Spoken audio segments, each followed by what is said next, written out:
बेटा आज हम लोग डिस्कस करेंगे कि पोटेशियम परमैंगनेट को जो है वो उसकी ओर से किस तरीके से प्रिपेयर करते हैं, क्या पोटेशियम परमैंगनेट की कैरेक्टरिस्टिक्स हैं, फिजिकल कैरेक्टरिस्टिक्स उसकी कैसी हैं और कौन कौन सी केमिकल कैरेक्टरिस्टिक्स के अंदर ऑक्सीडाइजिंग एजेंट्स को जो है वो शो कर रहा है, एसिडिक मीडियम में किस तरह से ऑक्सीडाइज कर रहा है, बेसिक मीडियम में किस तरह से ऑक्सीडाइज कर रहा है और न्यूट्रल मीडियम में किस तरीके से KMnO4 जो है वो ऑक्सीडाइज कर रहा है। सब कुछ जो है वो देखने वाले हैं यूजेस के साथ। तो पेन कॉपी निकाल लीजिए बेटा जी, सारा लेक्चर जो है वो हम लोग नोट करेंगे। सबसे पहले हम लोग बात करेंगे पोटेशियम परमैंगनेट के प्रेपरेशन की। तो बेटा किसी भी चीज का प्रेपरेशन अगर हम लोगों को केमिस्ट्री के अंदर करना है तो सबसे हम लोग पहले ढूंढते हैं कि वो सोर्स क्या है जहां से कंपाउंड को लिया जाए और चीजों को केमिकल रिएक्शंस करवा के जो है सर्टेन कंपाउंड्स का फॉर्मेशन किया जाए। तो हम लोग जो है वो अपने पास एक और इस्तेमाल करते हैं जिसको पायरोल्यूसाइट बोल देते हैं, विच इज हम लोगों के पास जिसको जो है वो हम लोग क्या बोलते हैं MnO2 जो है वो बोल देते हैं। अब इस MnO2 का जो है वो रिएक्शन करवाते हैं हम लोग मेटल के हाइड्रोक्साइड्स के साथ जो कि एल्कलीज है, वाटर के अंदर जो है वो सॉल्युबल रहती है। साथ ही ऑक्सीजन जो है वो हम लोग प्रोवाइड कर रहे हैं, एयर की प्रेजेंस में जो है ये रिएक्शन को कर रहे हैं और हम लोगों के पास जो है वो K2MnO4 जो है वो फॉर्म हो रहा है। साथ ही जो है वो वाटर का फॉर्मेशन जो है वो हो रहा है। तो पहला अगर इसको हम लोग यहां से रीड करें तो पोटेशियम परमैंगनेट जो है वो किस तरीके से प्रिपेयर किया जाता है, पायरोल्यूसाइट को यूज किया जाता है विच इज MnO2। उसको ट्रीट किया जाता है मेटल हाइड्रोक्साइड्स के साथ, जैसे कि इस पर्टिकुलर केस में हम लोग KOH के साथ ट्रीट कर रहे हैं, साथ में ऑक्सीजन के साथ इसको रिएक्ट करवा के K2MnO4 जो है वो पहले फॉर्म किया जाता है, साथ में वाटर जो है वो फॉर्म होता है। अब ये जो K2MnO4 जो है ना, ये हम लोगों के पास जो है वो ग्रीन कलर का कंपाउंड जो है वो रहता है। K2MnO4 जो है वो ग्रीन कलर का कंपाउंड होता है जो कि एसिडिक मीडियम के अंदर एक डिस्प्रपोर्शनेशन रिएक्शन को जो है वो शो कर रहा है। डिस्प्रपोर्शनेशन रिएक्शन किस तरीके से शो कर रहा है, अगर आप थोड़ा सा यहां पे फोकस करो तो इसके अंदर जो ऑक्सीडेशन स्टेट हम लोगों के पास मैंगनीज की गिवन है वो यहां पे कैलकुलेट कर लेते हैं हम लोग। मैंगनीज की ऑक्सीडेशन स्टेट X मान लो plus 4 times of -2 which is equal to -2। अब इसको अगर सॉल्व किया जाए तो X की वैल्यू जो है वो +6 हम लोगों के पास जो है वो ऑक्सीडेशन स्टेट के तौर पे होगी। अब ये पर्टिकुलर KMnO4 2 नेगेटिव जो है एसिडिक मीडियम के अंदर जब भी डिस्प्रपोर्शनेशन रिएक्शन हो रही है तो एक जो बन रहा है वो 6 से ज्यादा का बनेगा और दूसरे वाला जो है वो 6 से कम का बनेगा। अब 6 से ज्यादा वाला मैंगनीज का जो ऑक्सीडेशन स्टेट है वो +7 है।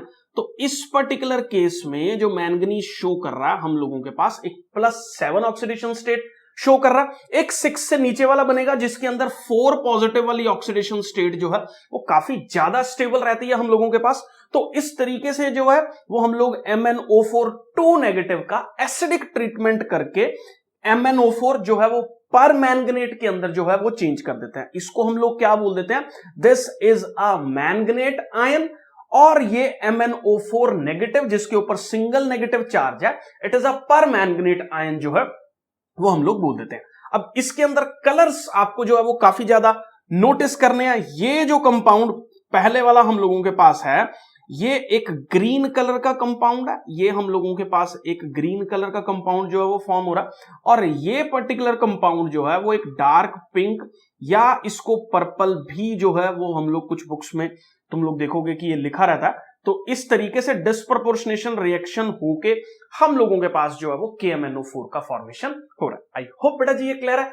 नेक्स्ट स्लाइड पे हम लोग जो है वो मूव कर रहे हैं आगे। देखो बेटा जी ये तो इसका सिंपल मेथड था, आगे हम लोग देखेंगे कि किस तरीके से कॉमर्शियली जो है लार्ज स्केल प्रोडक्शन हम लोग पोटेशियम परमैंगनेट्स का जो है वो कर रहे हैं। तो इसके लिए एकदम सिंपल सी चीज मैं यहां पे जो है वो फोकस करूंगा।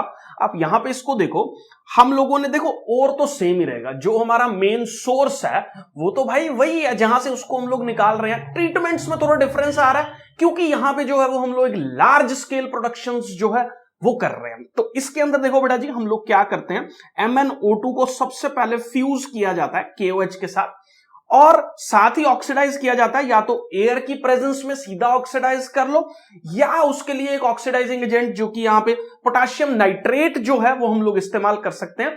सेम तरीके से यहां पे जो MnO2 है वो MnO4 2 नेगेटिव में, which is a manganate ion, उसके अंदर जो है ये चेंज हो जाता है। अब जब हम लोगों के पास एक मैंगनेट आयन जो है वो आ गया, अब ये पर्टिकुलर मैंगनेट आयन का हम लोग इलेक्ट्रोलिटिक ऑक्सीडेशन जो है वो करते हैं किस मीडियम के अंदर, एक एल्केलाइन मीडियम के अंदर, जिससे ये MnO4 2 नेगेटिव वाला which is a manganate ion, वो किस में चेंज हो रहा है, MnO4 नेगेटिव में, विच इज अ पर मैंगनेट आयन के अंदर जो है वो हम लोगों के पास प्रिपेयर हो जाता है। हम लोगों के पास यहां पे पोटाशियम का पर मैंगनेट आयन जो है वो प्रिपेयर हो जाता है। ठीक है, तो आई होप ये क्लियर है। एक बार इसको यहां पे जो है वो रीड कर लेते हैं। तो इसके अंदर देखो हम लोग एल्केलाइन ऑक्सीडेटिव फ्यूजन कर रहे हैं। तो एल्केलाइन ऑक्सीडेटिव फ्यूजन क्यों बोला हमने इसको, क्योंकि हम लोगों ने यहां पे KOH जो है वो ले रखा है और इसको जो है वो एनोडिक कंपार्टमेंट में लेते हैं। ये मैंने अगले पेज पे जो है वो समझा रखा है कि कौन कौन से कंपार्टमेंट्स में एनोड और कैथोड पे कौन कौन से प्रोडक्ट्स जो है वो फॉर्म हो रहे हैं। एनसीईआरटीज में इस तरीके से नहीं लिखा हुआ, लेकिन मैं अगले स्लाइड पे जो है वो रिएक्शंस यहां पे मैंने मेंशन कर रखी हैं। अभी ध्यान से देखते हैं बेटा, देखो एनोड पे कौन कौन, क्योंकि देखो इलेक्ट्रोलिटिक अगर हम लोग सिस्टम्स यूज कर रहे हैं, अगर इलेक्ट्रोलिसिस यूज कर रहे हैं, इलेक्ट्रिसिटी यूज कर रहे हैं, तो उसमें एनोड और कैथोड तो होगा। एनोड पे अलग केमिकल रिएक्शन टेक प्लेस करेगी और कैथोड पे जो है वो अलग केमिकल रिएक्शन टेक प्लेस करेगी। तो अभी हम लोग बात करते हैं एनोड पे कौन सी केमिकल रिएक्शन जो है वो हो रही है। देखो पर मैंगनेट आयन हमने बनाना है, मैंगनेट अपने पास ये हरे रंग का ऑलरेडी अवेलेबल है। एनोड के ऊपर ये पर्टिकुलर जो मैंगनेट आयन है हम लोगों के पास पर मैंगनेट आयन के अंदर जो है वो चेंज हो जाता है। अब इसका अगर आप थोड़ा सा ध्यान दो, इसकी यहां पे ऑक्सीडेशन स्टेट है +6, यहां पे इसकी ऑक्सीडेशन स्टेट है +7, तो इसका मतलब इसने एक इलेक्ट्रॉन जो है वो लूज किया। इलेक्ट्रॉन लूज कर रहा है अगर कोई भी पर्टिकुलर हाफ सेल रिएक्शन, तो इसका मतलब वहां पे ऑक्सीडेशन हो रही है। और इलेक्ट्रोलिसिस के अंदर जो ऑक्सीडेशन है बेटा वो हम लोगों के पास एनोड पे जो है वो टेक प्लेस करती है। इसीलिए MnO4 2 negative which is a manganate ion, वो हम लोगों के पास ग्रीन कलर का जो है वो पोटाशियम पर मैंगनेट, मैंगनेट का पर मैंगनेट आयन जो है वो फॉर्म हो रहा है, which is a dark pink या पर्पल जो है वो हो रहा है। ऑक्सीडेशन हो रही है, इलेक्ट्रॉन्स रिलीज हो रहे हैं, क्योंकि ऑक्सीडेशन स्टेट +6 से +7 हुई, इसका मतलब भैया एक इलेक्ट्रॉन उसने लूज किया, तभी +6 से +7 ऑक्सीडेशन स्टेट के अंदर जो है वो हम लोगों के पास चेंज होगा। आई होप ये क्लियर है। अब ये देखो भैया, इलेक्ट्रॉन अगर उसने दान किया है तो कोई उसको इलेक्ट्रॉन को लेने वाला भी चाहिए। सॉल्यूशंस के अंदर हम लोगों ने एसिडिक सिस्टम्स जो है वो ले रखे हैं।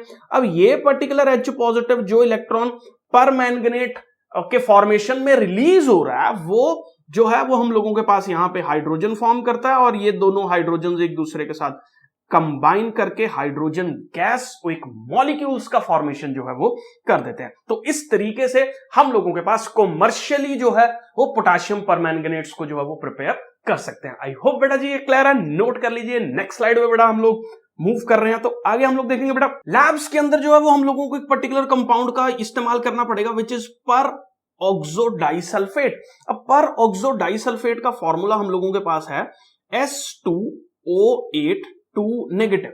ये है हम लोगों के पास पर ऑक्सो डाइसल्फेट। इसको अगर मैं ट्रीट करूं मैंगनीज के 2 पॉजिटिव वाले सॉल्ट के साथ, और साथ में जो है वो हम लोग इसका वाटर जो है वो डालें, तो हम लोगों के पास जो मैंगनीज है वो +2 ऑक्सीडेशन स्टेट से यहां पे जो है वो पर मैंगनेट का फॉर्मेशन कर रहा है।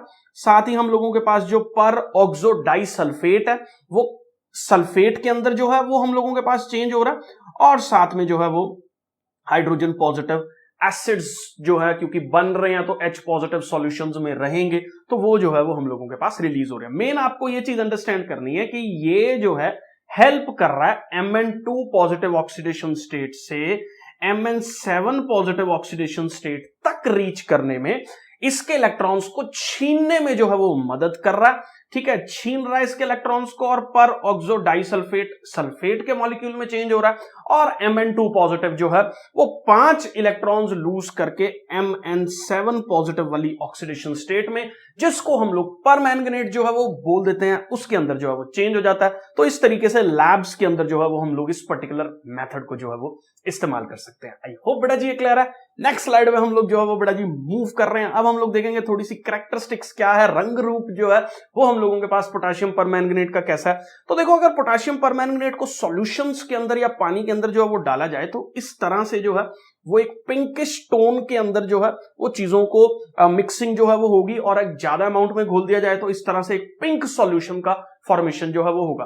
क्रिस्टलाइन फॉर्म के अंदर जो है एक डार्क पर्पल कलर के क्रिस्टल्स जो है ये हम लोगों के पास जो है वो यहां पे रहते हैं, जिनका जो मेल्टिंग पॉइंट है वो 523 केल्विन है, काफी ज्यादा इंपॉर्टेंट है। डार्क वायलेट क्रिस्टलाइन सॉलिड है और मेटालिक लस्टर जो है इस कंपाउंड का हम लोगों के पास रहता है। मेटालिक लस्टर इस कंपाउंड का होने की वजह से एकदम थोड़ा सा चमकते हुए पत्थर के जैसा जो है वो लगता है। आई होप ये क्लियर है।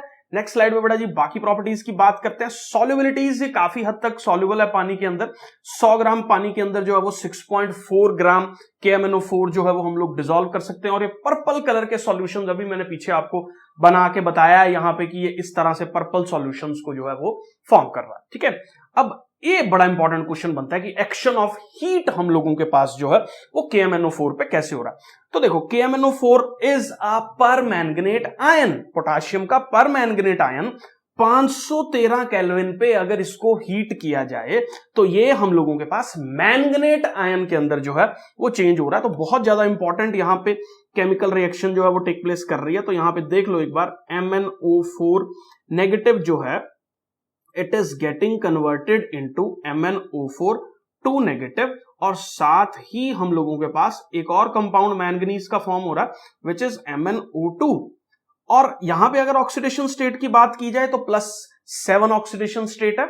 यहां पे अगर ऑक्सीडेशन स्टेट की बात की जाए तो यहां पे जो है वो +6 ऑक्सीडेशन स्टेट है, और यहां पे ऑक्सीडेशन स्टेट की बात की जाए तो यहां पे +4 ऑक्सीडेशन स्टेट जो है वो हम लोगों के पास है। आई होप ये जो है वो क्लियर है। तो +7 ऑक्सीडेशन स्टेट से ये ब्रेक, इसको डिस्प्रोपोर्शनेशन हम लोग नहीं बोलेंगे, क्योंकि डिस्प्रोपोर्शनेशन में एक ऑक्सीडेशन स्टेट अगर मान लो +7 वाला है तो +7 से एक ज्यादा वाली बननी थी, एक कम वाली बननी थी। +7 से ज्यादा वाली ऑक्सीडेशन स्टेट नहीं रहती है, तो ये ब्रेक कर रहा है सिंपली थर्मली, जो इसको टूट रहा है ये हम लोगों के पास। और MnO4 2 नेगेटिव में चेंज हो रहा है, जिसके अंदर मैंगनीज की +6 ऑक्सीडेशन स्टेट है, और साथ ही +4 ऑक्सीडेशन स्टेट के अंदर जो है वो ब्रेक हो रहा है। तो इस तरीके से थर्मल डिकॉम्पोजिशन है, काफी ज्यादा इंपॉर्टेंट स्टफ है पेपर पॉइंट ऑफ व्यू से। आगे हम लोग बात करेंगे पोटेशियम परमैंगनेट की। तो ये यूजुअली जो है वो हम लोगों के पास डायामैग्नेटिक सब्सटेंस है, लेकिन प्रॉब्लम क्या है, इसका डायामैग्नेटिज्म जो है वो टेम्परेचर पे डिपेंड कर रहा है। ठीक है, टेम्परेचर डिपेंडेंसी पे कुछ जगह पे ये वीकली पैरामैग्नेटिज्म जो है वो शो करता है। ये इसके मॉलिक्यूलर ऑर्बिटल थ्योरी के कॉन्सेप्ट्स के ऊपर बेस्ड है। एनसीईआरटीज में भी लिखा हुआ है कि it is beyond the scope of this particular course. तो हम लोग भी इसको डिस्कस नहीं करेंगे ज्यादा। तो आप अभी अपने दिमाग में इतना बिठा लो कि ये डायामैग्नेटिक है सब्सटेंस जो KMnO4 नेगेटिव है, मतलब यहां पे KMnO4 है, परमैंगनेट है, लेकिन टेम्परेचर पे इसका मैग्नेटिज्म डिपेंड करता है। टेम्परेचर वेरी करने से कुछ जगह पे ये वीक पैरामैग्नेटिज्म को भी जो है वो हम लोगों के पास शो करता है। आई होप बेटा जी ये क्लियर है। नेक्स्ट स्लाइड पे हम लोग जो है वो अब इसकी शेप्स और रंग रूप जो है वो देखने वाले हैं कि कौन कौन से कलर्स जो है वो इसके रहते हैं। अब ये मैंगनेट आयन मैं यहां पे एक बार ये ड्रॉ कर देता हूं, MnO4 2 नेगेटिव। ये हम लोगों के पास एक टेट्राहेड्रल मॉलिक्यूल है। देखो, मैंगनीज तो सेंटर पे है और 4 इसके ऑक्सीजन जो है वो इस तरीके से हम लोगों के पास जो है वो जुड़े हुए हैं। अब 2 ऑक्सीजन पे नेगेटिव चार्ज है, तो यहां पे 2 नेगेटिव चार्ज है, एक एक ऑक्सीजन पे जो है वो डिस्ट्रीब्यूट कर रहे हैं, और बाकी ऑक्सीजन क्योंकि टेंडेंसी रहती है डबल बॉन्ड्स के फॉर्मेशन करने की, तो इसलिए यहां पे डबल बॉन्ड्स जो है वो हम लोगों के पास इन 2 जगह पे आ रहे हैं। ग्रीन कलर में ही एनसीईआरटीज ने बना रखा है, क्योंकि इसका कलर जो है वो हम लोगों के पास क्या है, ग्रीन इन कलर जो है वो रहेगा।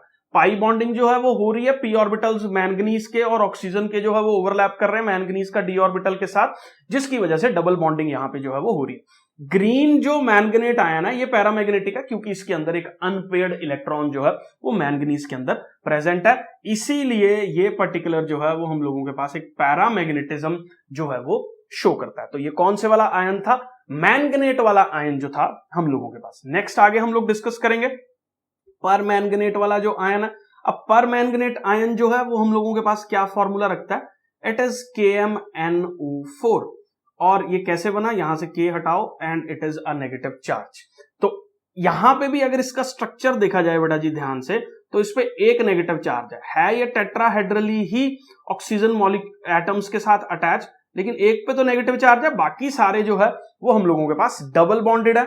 सबसे इंपॉर्टेंट पॉइंट यहां पे जो ध्यान देने वाला है वो क्या है, ये टेट्राहेड्रल तो है ही है, साथ में पर्पल इन शेप है, और जो ऑक्सीजन के p ऑर्बिटल्स हैं और मैंगनीज के d ऑर्बिटल्स हैं, उन्होंने आपस में जो है वो पाई बॉन्डिंग कर रखी है, जिसकी वजह से यहां पे डबल बॉन्ड्स जो हैं वो हम लोगों के पास एग्जिस्ट कर रहे हैं।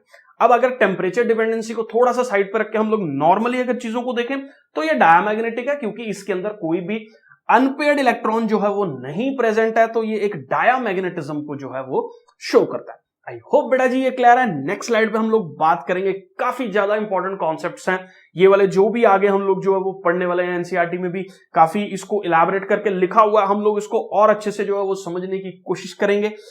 ऑक्सीडाइजिंग कैरेक्टर्स जो KMnO4 हम लोगों के पास शो कर रहा है। अब ये जो ऑक्सीडाइजिंग कैरेक्टर है ना, ये काफी सारी चीजों पे जो है वो डिपेंड कर रहा है। कई बार एक एक्सट्रीम ऑक्सीडाइजिंग कैरेक्टर को जो है वो शो कर रहा है, बहुत ज्यादा ऑक्सीडाइज जो है वो कर रहा है, कई बार कम ऑक्सीडाइज कर रहा है, मतलब ज्यादा ऑक्सीडेशन स्टेट में चेंजेस जो है वो नहीं आ रहे हैं। तो कौन कौन सी मीडियम की कंडीशंस पे क्या क्या प्रोडक्ट्स का फॉर्मेशन होगा, जैसे फॉर एग्जांपल अगर मैं एसिडिक मीडियम लूं और KMnO4 की रिएक्शन करवाऊं तो कई बार प्रोडक्ट अलग बन रहा है, अगर वही रिएक्शन मैं न्यूट्रल मीडियम के अंदर कराऊं तो प्रोडक्ट जो है वो हम लोगों के पास अलग बन रहा है। तो इस तरह के वेरिएशंस आपको जो है वो लर्न करने पड़ेंगे, काफी ज्यादा इंपॉर्टेंट पॉइंट्स हैं ये वाले। सबसे पहले इसको लर्न करने से पहले हम लोग जो है इसकी इलेक्ट्रोड पोटेंशियल्स को जो है वो अंडरस्टैंड कर लेते हैं। देखो ऑक्सीडाइजिंग कैरेक्टर KMnO4 की अगर बात की जाए, इसका मतलब इसके अंदर एक टेंडेंसी है किस चीज की, इलेक्ट्रॉन्स को एक्सेप्ट करने। तो इसका मतलब ये है कि जो हम लोगों के पास MnO4 नेगेटिव है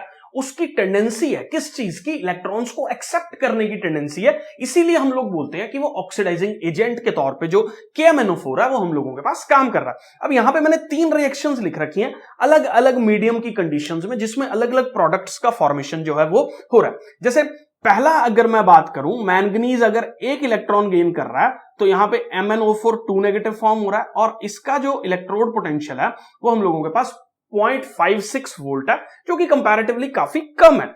अगर मैं आगे बात करूं एक एसिडिक मीडियम के अंदर इसको देखा जाए तो इसका जो इलेक्ट्रोड पोटेंशियल हम लोगों के पास है 1.69, काफी ज्यादा है। तो मतलब ये जो है वो इस रिएक्शन के अंदर एक अच्छा ऑक्सीडाइजिंग एजेंट जो है वो प्रूव हो रहा है, क्योंकि इसका इलेक्ट्रोड पोटेंशियल जो है वो 1.69 है।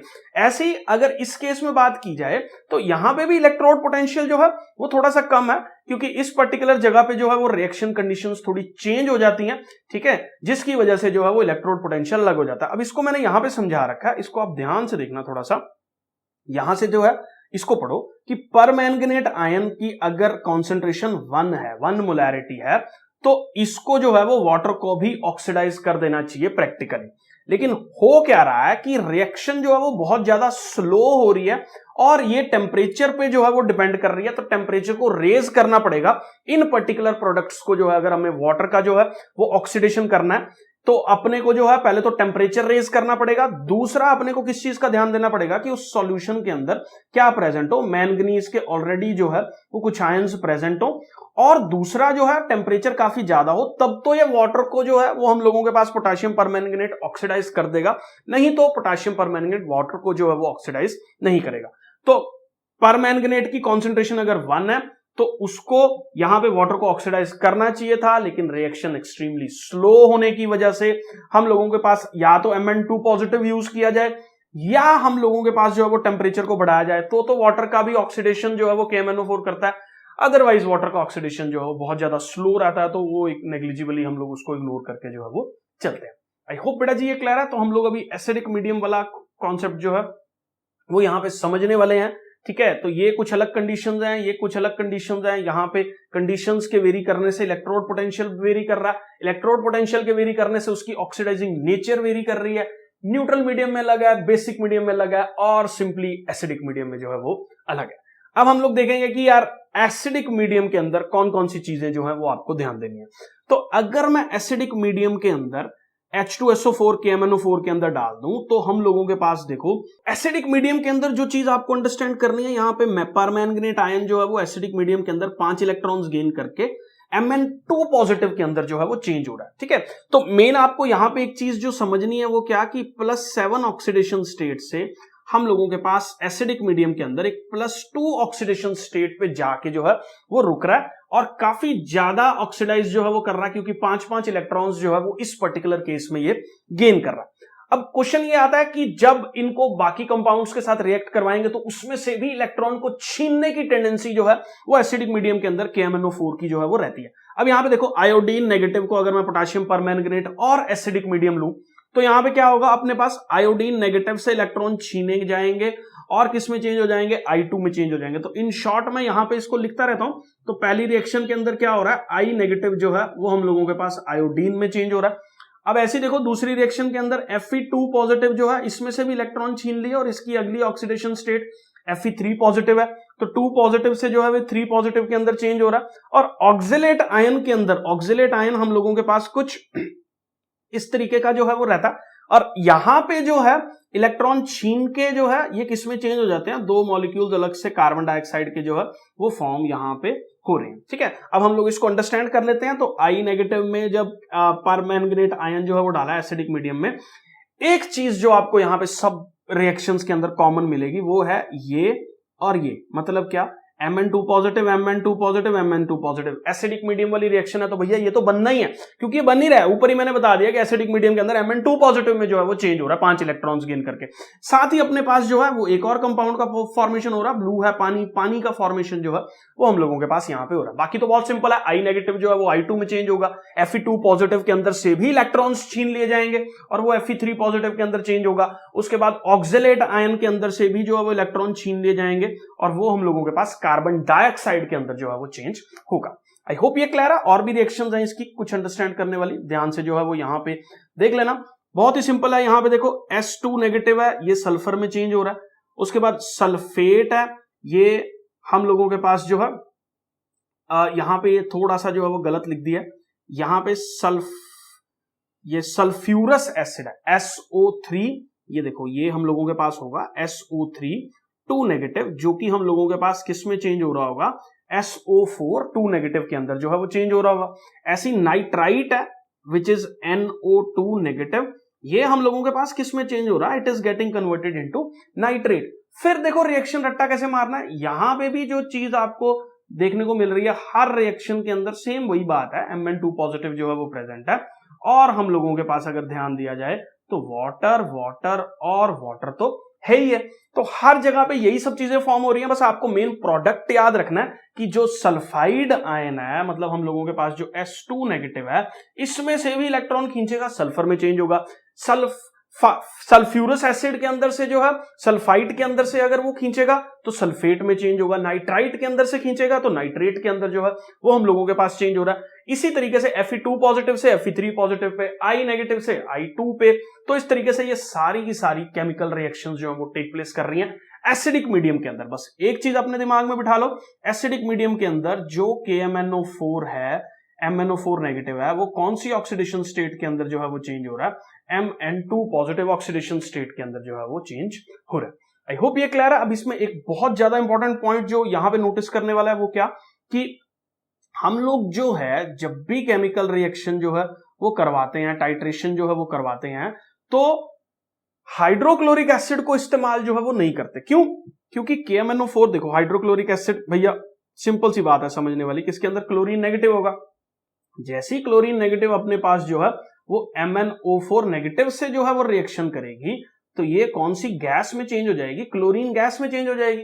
तो भाई एसिड्स हम लोग कोई सा भी यहां पे डाला हो, ये वाला हो, ये वाला हो, ये वाला हो, HCl जो है वो इस्तेमाल नहीं करते, क्योंकि HCl जो है उसका क्लोरीन नेगेटिव, क्लोरीन में जो है वो चेंज हो जाता है, सारी की सारी रिएक्शन जो है वो गड़बड़ा जाती है, टाइट्रेशन की रीडिंग्स जो है वो गलत हो जाती हैं। तो इसीलिए हम लोग जो है हाइड्रोक्लोरिक एसिड को इस्तेमाल नहीं करते हैं, क्योंकि ये खुद ऑक्सीडाइज होके क्लोरीन का फॉर्मेशन जो है वो कर देता है। ये काफी ज्यादा इंपॉर्टेंट पॉइंट है, कई बार IIT JEE और नीट वगैरह के एग्जाम्स में पूछा गया है कि इसमें से कौन सा एसिड्स जो है वो हम लोगों को इस्तेमाल करना चाहिए, कौन सा नहीं करना चाहिए। तो इसीलिए मैंने यहां पे भी जो है वो इस चीज को स्पेसिफिकली मेंशन कर दिया कि भैया देख लो ये सल्फ्यूरिक एसिड ही है, HCl जो है ये यहां पे हम लोग नहीं इस्तेमाल कर रहे हैं। आई होप बेटा जी ये क्लियर है। अब बेटा जी हम लोग बात करेंगे कि अगर KMnO4 को हम लोग न्यूट्रल मीडियम में या थोड़ा सा वीकली बेसिक मीडियम के अंदर इस्तेमाल करें तो कौन कौन सी केमिकल रिएक्शंस किस किस तरीके से जो है वो इन्फ्लुएंस होती हैं। इस चीज को आप ऐसे अंडरस्टैंड करो कि अगर मैंने एसिडिक मीडियम लिया था तो मेरे पास जो MnO4 नेगेटिव था that was getting converted into Mn2 positive. लेकिन अगर मैं यहां पे न्यूट्रल जो है वो सिस्टम लेके चल रहा हूं तो ये पर्टिकुलर जो है वो मेरे पास किसके अंदर चेंज हो रहा है, MnO2 के अंदर जो है वो चेंज हो रहा है। मतलब यहां से जो इसकी +7 ऑक्सीडेशन स्टेट थी ये +4 ऑक्सीडेशन स्टेट के अंदर चेंज हो रही है, जबकि एसिडिक मीडियम के अंदर ये स्टेट जो है +2 ऑक्सीडेशन स्टेट में जो है वो चेंज हो रही थी। तो ये बहुत ज्यादा इंपॉर्टेंट डिफरेंस जो आपको अंडरस्टैंड करना है यहां पे, या तो ये वाला जो है वो न्यूट्रल कंपाउंड जो है वो हम लोगों के पास है। अब देखो इसका मतलब ये बहुत ज्यादा जो है वो इसको ऑक्सीडाइज यहां पे कर रहा है, जिसकी वजह से हम लोगों के पास देखो अगर मैं आयोडीन नेगेटिव जो है वो लेके चलूं, बस आप इन चीजों पे अभी फोकस करो, बाद में मैं बाकी प्रोडक्ट्स को आपको बताता हूं। Iodine negative is getting converted into IO3 negative. अगर मैं यहां पे थायोसल्फेट लूं, यहां पे ये किस में कन्वर्ट हो रहा है, सल्फेट के अंदर जो है कन्वर्ट हो रहा है। अगर मैं यहां पे Mn2 पॉजिटिव ले रहा हूं तो ये सारा का सारा जो है वो MnO2 के अंदर जो है वो कन्वर्ट हो रहा है। अगर मैं यहां पे H2S ले रहा हूं, सल्फाइड आयन ले रहा हूं, तो वो किसके अंदर यहां पे कन्वर्ट हो रहा है, सल्फर के अंदर जो है वो कन्वर्ट हो रहा है।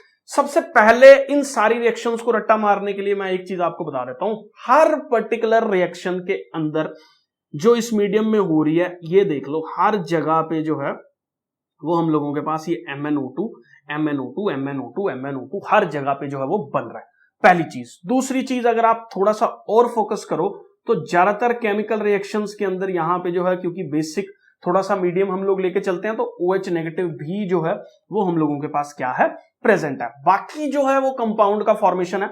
अब अगर मैंने एसिडिक मीडियम लिया था तो वहां पे I नेगेटिव जो है वो हम लोगों के पास I2 में चेंज हो रहा था, लेकिन बेसिक मीडियम के अंदर ये हम लोगों के पास जो है वो IO3 नेगेटिव का फॉर्मेशन जो है वो यहां पे कर रहा है। ये काफी ज्यादा इंपॉर्टेंट जो है वो पॉइंट यहां पे नोटिस करने वाला। दूसरा देखो Mn2 पॉजिटिव है। अब देखो Mn2 पॉजिटिव से इलेक्ट्रॉन जब कोई छीनेगा तो इसकी ऑक्सीडेशन स्टेट जो है वो बढ़ेगी, क्योंकि ये एक ऑक्सीडाइजिंग एजेंट है। तो 2 पॉजिटिव के बाद 4 पॉजिटिव काफी ज्यादा स्टेबल ऑक्सीडेशन स्टेट है, तो Mn2 positive will get converted into Mn4 positive, जो कि एक सेम कंपाउंड है MnO2 के जैसा। इसीलिए यहां पे दो ही प्रोडक्ट्स आपको देखने को मिल रहे हैं, जहां पे दोनों ही ये भी खुद टूट के जो है वो MnO2 में चेंज हो गया और ये Mn2 पॉजिटिव भी जो है वो MnO2 के अंदर चेंज हो गया। इसीलिए यहां पे दो कंपाउंड्स जो है वो दिख रहे हैं। काफी ज्यादा इंपॉर्टेंट रिएक्शन हम लोगों के पास ये है। दूसरा, अगर मैं यहां पे आप एक चीज और नोटिस करो, अभी मैं यहां से थोड़ा रब कर देता हूं, यहां पे आप अगर एक चीज और नोटिस करो, H2S ये हमारे पास है सल्फाइड आयन। सल्फाइड आयन यहां पे हम लोगों के पास किस में चेंज हो रहा है, ये सल्फर के अंदर जो है वो हम लोगों के पास चेंज हो रहा है। मतलब इससे 2 इलेक्ट्रॉन जो है वो छीने जा रहे हैं और सल्फर का फॉर्मेशन जो है वो हो रहा है। MnO2 हर एक में बन ही रहा है। मेन पॉइंट्स यहां पे जो नोटिस करने वाला है वो ये वाली रिएक्शन काफी ज्यादा इंपॉर्टेंट जो है वो हम लोगों के पास रहती है, क्योंकि इसके अंदर एसिडिक मीडियम का प्रोडक्ट और जो यहां पे एल्कलाइन या न्यूट्रल मीडियम का प्रोडक्ट जो है वो काफी ज्यादा अलग है।